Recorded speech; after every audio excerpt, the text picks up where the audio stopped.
Hey guys, Luke Jackson here with Iron Trail Trapline. Today I'm going to be showing you how to degrease new traps. So once you buy some traps right out of the box, you're going to have a coat of grease, as you can see, gets on your hands, and the grease mostly comes from the factory when it's getting produced, and then it also won't allow it to rust in the box from the manufacturer. So all we're going to need today is just water and some distilled white vinegar.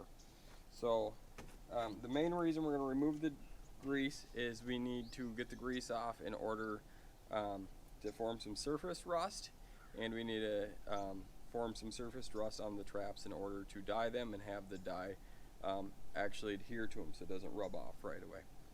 So degreasing takes about 24 hours after we're going to put the 20% vinegar, 80% water in, whatever it takes to cover your traps, and then you have to wait 24 hours, and there should be some grease floating at the top, and then we'll revisit it then.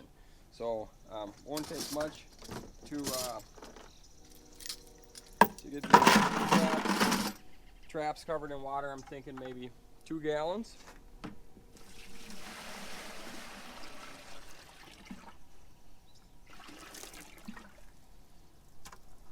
And then we will probably use about 2/5 of this, so 40% of the bottle roughly. And you're going to want to have a clean 5-gallon bucket, just so there's you know, not stuff floating around or scent or anything like that. You know, these are coyote traps, so from the start we're going to try and be scent free as possible. So that's all it takes. It bubbles a little bit, I'll show you. So as you can see, it's bubbling away in there, and yeah, we'll come back in 24 hours, take a look at it, and then I'll show you how to create a surface rust, and from there we can dye them. Hey guys, we're back. So it's probably 14 hours later. All the rust has kind of surfaced, or sorry, all the grease has surfaced. So all we're going to do now is we don't want to pull the traps through that grease, otherwise it's just going to get back on the traps. So we're just going to dump it out. So all the stuff off the top comes off, and then we can just pull our traps out.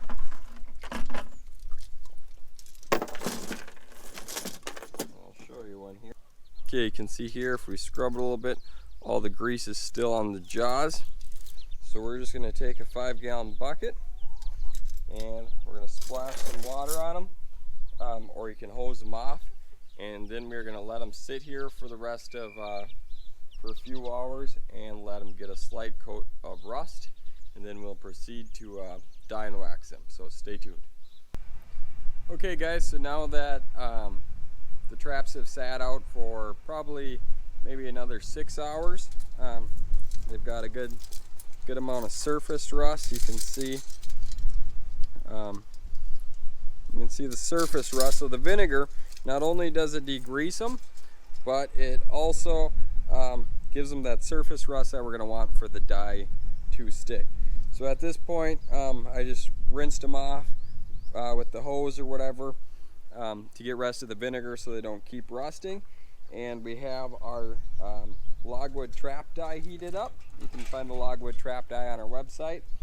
So it is just 1 pound of logwood dye to roughly 5 gallons of water. So at this point we're just going to drop them in here, and we are going to let them sit for 20-30 minutes and see what they look like. So they're not fully rusted. Normally if I was doing, you know, a large batch, I'm just doing this for the video, but if I was doing a large batch, I'd let them sit outside longer so they get more rusted, you know, so the whole surface is rusted. But it doesn't really matter. They're under, you know, they're under the dirt and everything, so that it's not like the coyotes can see them. But yeah, at least in, you know, for this year I'll take the majority of the dye, and then next year it'll take all of it. So yeah, we're gonna let this sit here. It's just simmering. We're gonna let this sit here for 20-30 minutes, and then I will come back and we'll check on them, and at that point we'll probably put them in the dye.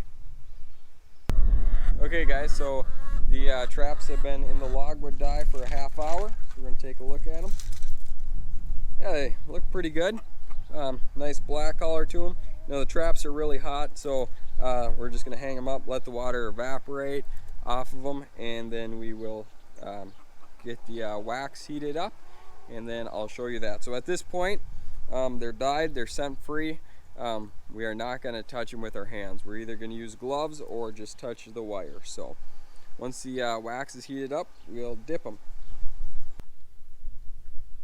Okay, so now the trap is fully dyed and has dried off.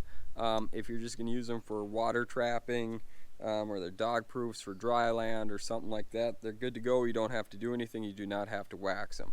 Now this is an MB550 that we're going to be using on the Predator line.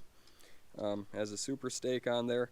So now we are going to dip it in wax, and this will make it scent free, also speed it up and protect it from any further rusting. So this is an offset job, but if you're using a closed jaw trap, you are going to want to put like a little nail or a twig or something like that between the jaws faces so they can get waxed as well and they don't form a bond.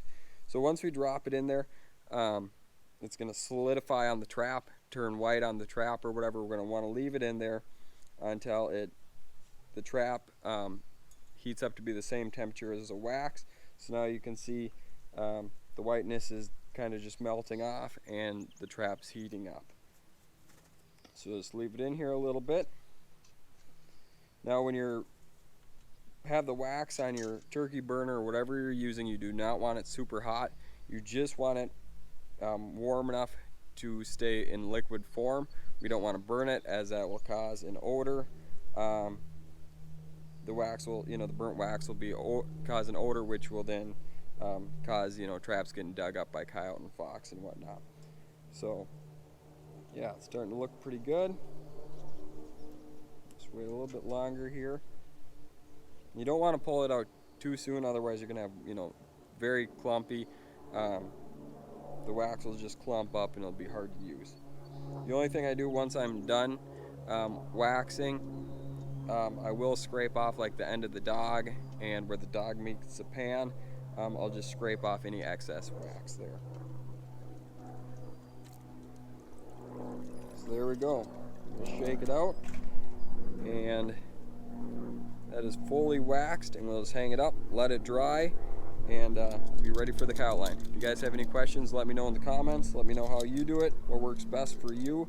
And then later on we'll probably do some videos, maybe with spray paint, some full metal jacket, and maybe a speed dip video. So thank you for watching. If you found it useful, please hit the subscribe button, give us a like, and if you're interested in any of the stuff, you can go to irontrailtrapline.com, and for the wax and the logwood dye, stuff like that, we'll put it in the link, some links in the description. So thanks for watching, and good luck on the trap line.